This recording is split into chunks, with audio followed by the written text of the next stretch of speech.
oo aan filfili waa jira oo qaabka qoraalka iyo qodobo loo baahnaa in la isu xijiyo laakiin la kala fogeeyo qodobo qaarkoodna u baahnaa in ayaga lambar laga dhigo laakiin waxaan rabaa su'aalaha tooska ah inaan galo su'aalaha tooska waxay yihiin dambiyada burcadbadeedka ma wuxuu noqon karaa oo keliya dano siyaasadeed oo keliya mise danooyin kala duwan ayay isugu jiraan gaar ahaan hadda dhallinyaradeena Soomaaliya lagu tilmaamo inay burcadbadeed yihiin horta waa shabad lagu dhajiyay shacabka Soomaaliyeed burcadbadeednimada marka dhalinyarada iyaga ama waxaan leenahay markay sameynayaan falalka burcadbadeeda dana siyaasadeed oo sameynayaan miyaan leenahay mise dana kale ayay u sameyn karaan oo sida dana dhaqaale ayaa dhici karta midda labaad waxay tahay markastaba waxaa la leeyahay maxkamadda awoodda u leh marka ma waxaan cadeen falka burcadbadeednimada inay maxkamadaha qaadayaan marka la leeyahay maxkamadda awood u leh falka burcadbadeednimada miyaanan xadidnayn waxa uu yahay inuu yahay mid bulsho inuu yahay mid muxuu ahaa ciidan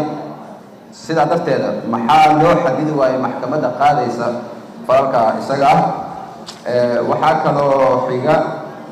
afduubka carruurta ka ganacsiga xubnaha jirka bini aadamka iyo ka faa'iideysiga kufsiga jinsiga waxay ila tahay in si kooban looga hadlay oo iyaga aanan looga hadlin si diinteedisa ma u baahnaan lahayd in sharci gaar ah iyagana waxawaaye laga sameeyo oo sharcigan burcadbadeedka si gaar looga bixiyo arrinta kale xigta waxay tahay wasiir 2017 ayaa shir aan ka qayb galay oo guddiga amniga markaas wasaaradda amniga kala qayb galay waxyaabaha looga hadlay waxaa ka mid ahaa in dhaqaalo fara badan lagu bixiyo dhisidda ciidan iyo taageerida dhanka waxawaaye dagaalanka burcadbadeeda oo galmudug la sheegay in loo dhisaayo xarumo waaweyn oo ciidan lagu tababaro doomo waaweyn la siinayo dhaqaalo fara badan la siinayo kuwaas maxaa kala socota maxaase laga qabtay mise waxaa weeyaan waxyaabo dhaqaalo lagu cuno weeyaan midda kale sharcigan wuxuu aad ugu raran yahay oo keliya dhanka Soomaalida falalka ay sameynayaan ajnabiga inkastoo in yar lagu sheegay haddana waxaa jiro falal kale aad u xun oo ka dhaca badaha Soomaaliya kalluumaysiga sharci darrada marka laga soo tago haddana waxaa jira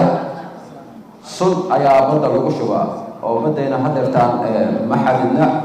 sunta iyada ahna waxaa weeyaan noolihii badda ku noolaa iyo dibaddaba saameyn ayay ku yeelaan caafimaadkooda iyo noloshooda